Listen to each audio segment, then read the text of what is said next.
ہمارے اوپر کیوں کر رہے ہیں آپ؟ یہ اس لیے کر رہے ہیں تاکہ پوری جائیدادوں کو چھین لیا جائے. جب ان کے چمچے آ کے بیٹھیں گے تو وہ تو بادشاہ سلامت زندہ باد کے نعرے ہی لگائیں گے نا. سینٹرل وقف کونسل میں پہلے کیا تھا کہ سوائے وزیر کو چھوڑ کر، منسٹر کو چھوڑ کر اگر کوئی غیر مسلم ہے تو وہ چیئرمین ہوتے تھے. اس میں بنتے تھے 3 مسلم آرگنائزیشن سے، 4 جو بڑے مشہور ہے ملک کے ممبر، 3 ممبر آف پارلیمنٹ، 1 وقف بورڈ کا ممبر، 2 ریٹائرڈ جج سپریم کورٹ کا، ہائی کورٹ کا، 1 وکیل جو پورا مشہور ہو، اور 1 متولی سے، اور 3 عالم دین ہونا چاہیے. اب حکومت یہ کر دی ہے کہ صرف 2 ممبر بنیں گے مسلمانوں کے، پورے کے پورے غیر مسلم ہوں گے سینٹرل وقف باقی سینٹرل وقف کونسل میں. پھر آپ دیکھیے کہ جو اسٹیٹ وقف بورڈ ہے اس میں کہہ دیا گیا ہے کہ اسٹیٹ وقف بورڈ میں پہلے الیکشن ہوتا تھا متولی کیٹیگری میں، آپ کے ایم ایل اے کیٹیگری میں، ایم پی کیٹیگری میں، پھر ہائی کورٹ کے وکلاؤں، مسلم وکلاؤں کا الیکشن ہوتا تھا. ان سب کو الیکشن کو برخاست کر دیا گیا اور نامزد کرے گی، نامینیٹ کرے گی حکومت.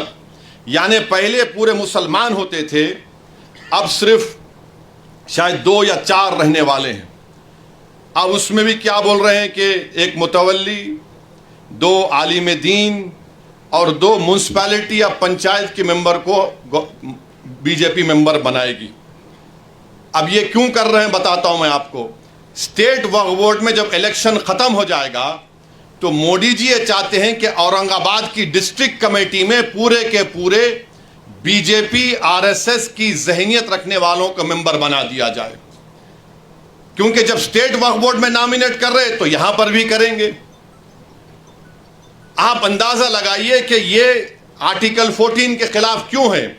اس لیے ہے کہ ایک تو یہ ہے کہ جو آپ قانون پڑھیں گے کاشی وشوناتھ کا، اتر پردیش میں جو کاشی وشوناتھ کا قانون ہے اس میں صاف طور پہ کہہ دیا گیا کہ کاشی وشوناتھ میں کوئی بھی غیر ہندو ممبر نہیں بن سکتا. کاشی وشوناتھ کا قانون یہ کہتا ہے. پھر آپ جا کر تمل ناڈو کا قانون دیکھ لیجئے، وہ بھی یہ کہتا ہے کہ کوئی بھی مسلمان یا غیر ہندو اس کا ممبر نہیں بن سکتا. تمل ناڈو کا 59 کا قانون ہے. اچھا، ان تمام اتر پردیش، اڈیشہ، کرناٹکا، تمل ناڈو، تلنگانہ، آندھرا، اڈیشہ یہ کہتا ہے کہ اگر وہ ہندو مذہب کو چھوڑتا ہے تو ممبر نہیں رہ سکتا ہو.